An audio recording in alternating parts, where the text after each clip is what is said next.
27 April থেকে ration card ব্যবস্থায় পরিবর্তন আসছে। সরকার সকল কার্ডধারীদের জন্য নতুন নির্দেশিকা জারি করছে। দেখুন এই ভিডিওতে বিস্তারিত প্রতিবেদন থেকে জানাচ্ছি। ভিডিওটি শেষ পর্যন্ত দেখুন আর বুঝুন নিয়মগুলি কি কি। আর চ্যানেলটাতে নতুন হয়ে থাকলে চ্যানেলটিকে সাবস্ক্রাইব করে রাখবেন আর পাশে থাকা বেল বাটনটি অন করে দেবেন, যাতে পরবর্তী নতুন ভিডিওর নোটিফিকেশন পেয়ে যান। আর যারা এই চ্যানেলটি সাবস্ক্রাইব করে রেখেছেন তাদেরকে অসংখ্য ধন্যবাদ। তাহলে 27 এপ্রিল 2025 থেকে ভারত সরকার রেশন কার্ড ব্যবস্থায় এক বিরাট পরিবর্তন আনতে চলেছে। গ্রাহক বিষয়ক খাদ্য ও গণবণ্টন মন্ত্রণালয় নতুন নির্দেশিকা জারি করেছে যে রেশন কার্ডধারীরা কিভাবে তাদের প্রাপ্যতা অর্জন করতে পারবেন তার উপর সরাসরি প্রভাব ফেলবে। এই পদক্ষেপের লক্ষ্য হল বৃহত্তর স্বচ্ছতা আনা, নকলকরণ রোধ করা এবং জাতীয় খাদ্য সুরক্ষা আইন এর অধীন ভর্তুকিযুক্ত খাদ্যশস্যের দক্ষ পরিষেবা পরিবহন করা। 27 এপ্রিল থেকে কি পরিবর্তন আসছে দেখুন এক নজরে। সব রাজ্য বায়োমেট্রিক যাচাই বাধ্যতামূলক করা হবে। আধার সংযুক্তির সময়সীমা বাড়ানো হয়েছে কিন্তু বাধ্যতামূলক করা হয়েছে। সকল রাজ্য রেশন কার্ডের ডিজিটাইজেশন করতে হবে। নকল এবং জাল রেশন কার্ড অপসারণ করতে হবে। অঞ্চল জুড়ে অধিকারের মানসম্মতকরণ করতে হবে। নতুন কিউআর কোড ভিত্তিক স্মার্ট রেশন কার্ড চালু করা হবে। এক দেশ এক রেশন কার্ড প্রকল্পের অধীনে আরও পোর্টেবিলিটি চাইছে সরকার। এই পরিবর্তনগুলি জনকল্যাণমূলক প্রকল্পগুলিকে ডিজিটালাইজড করার এবং পাবলিক ডিস্ট্রিবিউশন সিস্টেম দুর্নীতি কমানোর জন্য পদক্ষেপ নিচ্ছে।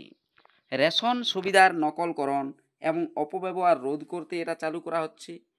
ভারত জুড়ে রেশন কার্ডের বহনযোগ্যতা ও সহজতর করার জন্য অন্যান্য সরকারি কল্যাণ প্রকল্পের সাথে তথ্য একীভূত করার জন্য। 27 এপ্রিলের পরবর্তী কোন কার্ডে কত কেজি চাল পাবেন তা দেখুন নিচের দিকে বিস্তারিত দেওয়া হয়েছে। অন্তর্দয় অর্থাৎ এ ও ওয়াই কার্ডে 35 কেজি, পরিবার প্রতি 1 কেজি চিনি, 5 লিটার কেরোসিন মাসে। আর নতুন সংযোজন হচ্ছে স্মার্ট কার্ড করতে হবে, স্মার্ট কার্ড। এরপর পিএইচএইচ অথবা এসপিএইচএইচ ক্যাটাগরির ক্ষেত্রে 5 কেজি খাদ্যশস্য। আর নতুন সংযোজন কি না বায়োমেট্রিক আইডি। হয়তো এগুলোর পরিবর্তন কিছু জায়গায় দেখা দিবে, জঙ্গলমহল এলাকায়, চা বাগান এলাকায়, পাহাড়ি এলাকায়। তবে এপিএল বিভাগের ক্ষেত্রে গ্রহণযোগ্য নয় চাল গম, তাই এটা দেওয়া নেই। প্রতিবন্ধী ব্যক্তিরা রাজ্যের নিয়মের উপর ভিত্তি করে দেওয়া হবে। স্থানীয় পিডিএস নীতির উপর ভিত্তি করে রাজ্যভিত্তিক পরিবর্তন প্রযোজ্য হতে পারে। এর নতুন রেশন ব্যবস্থায় আধার কিভাবে ব্যবহার করা হবে। প্রতিটি রেশন কার্ড পরিবারের সকল সদস্যের আধার নম্বরের সাথে সংযুক্ত করতে হবে। খাদ্যশস্য সংগ্রহের জন্য বিক্রয়স্থলে বায়োমেট্রিক যাচাইকরণের প্রয়োজন হবে। মিন না হওয়া বা যাচাই না করা কার্ডগুলি সমাধান না হওয়া পর্যন্ত সাময়িকভাবে নিষ্ক্রিয় করা হবে। প্রতি পরিবারের একজন সদস্য সহজেই অন্যদের পক্ষে প্রমাণীকরণ করতে পারবেন। এই পদক্ষেপের উদ্দেশ্য হল জালিয়াতি কমানো এবং সুবিধাগুলি কেবল প্রকৃত প্রাপকদের কাছে পৌঁছানো নিশ্চিত করা। তাহলে রেশন কার্ডধারীদের কাছ থেকে প্রয়োজনীয় পদক্ষেপ মানে আপনারা যারা রেশন নিচ্ছেন তারা কি করবেন। আপনার রেশন কার্ডটি আধারের সাথে সংযুক্ত আছে কিনা তা নিশ্চিত করুন। আপনার স্থানীয় রেশন দোকানে বায়োমেট্রিক প্রমাণীকরণ সম্পূর্ণ করুন। আপনার রাজ্য যদি কিউআর কোড ভিত্তিক স্মার্ট কার্ডের জন্য আবেদন করতে বাধ্য করে তাহলে সেটা করুন। পরিবারের সদস্যদের বিবরণ আপডেট করুন এবং মৃত ব্যক্তির নাম মুছে ফেলুন। অমিল বা যাচাই না করার ক্ষেত্রে আপনার পিডিএস অফিসারের সাথে যোগাযোগ করুন। রাজ্য খাদ্য বিভাগের অফিসিয়াল ওয়েবসাইটে নিয়মিত আপনার অবস্থা পরীক্ষা করুন ঠিক আছে কি না। এগুলো আপনাকে মাথায় রেখে কাজ করতে হবে, না হলে আপনি পরবর্তীকালে রেশন পাবেন না। এগুলোর সুবিধা অসুবিধা কি, নতুন সিস্টেমে সুবিধা কি। এই নতুন সিস্টেমের ফলে সুবিধা হবে জাল এন্ট্রি দূর করে নিশ্চিত করে যে শুধুমাত্র অভাবী পরিবারগুলি সুবিধা পাবে। এক জাতি এক রেশন কার্ড রাজ্য জুড়ে রেশন অ্যাক্সেসের অনুমতি দেয়।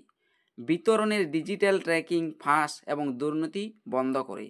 আধার এবং বায়োমেট্রিক যাচাইকরণের মাধ্যমে অস্তিত্বহীন কার্ডধারীদের বাদ দেওয়া হচ্ছে। তথ্য সমর্থিত সিস্টেমগুলি ন্যায্য মূল্যের দোকানে ডিলারদের জবাবদিহি করবে। দেখুন নতুন যে পরিবর্তন আসছে তা রাজ্য হিসেবে দিয়ে দেওয়া হয়েছে। উত্তরপ্রদেশ 15 মে আধার লিঙ্ক করার শেষ তারিখ আর বায়োমেট্রিক বাধ্যতামূলক করার তারিখ। এখানে দেখুন পশ্চিমবঙ্গ রয়েছে, আধার লিঙ্ক করার শেষ তারিখ পশ্চিমবঙ্গে 31 মে 2025। স্মার্ট কার্ড লঞ্চ হবে 1 জুন 2025, অর্থাৎ 1 জুন 2025 তারিখ থেকে স্মার্ট কার্ড লঞ্চ হবে। আর বায়োমেট্রিক বাধ্যতামূলক তারিখ হচ্ছে 10 জুন 2025 পশ্চিমবঙ্গের।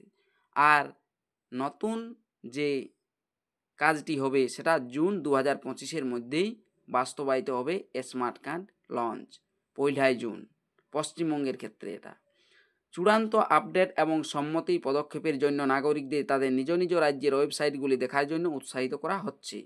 27 এপ্রিল 2025 থেকে রেশন কার্ড ব্যবস্থায় এই পরিবর্তনগুলো আসছে, তাই এগুলো আপনাদের জানা থাকা দরকার। ভিডিওটি শেষ পর্যন্ত দেখার জন্য অসংখ্য ধন্যবাদ।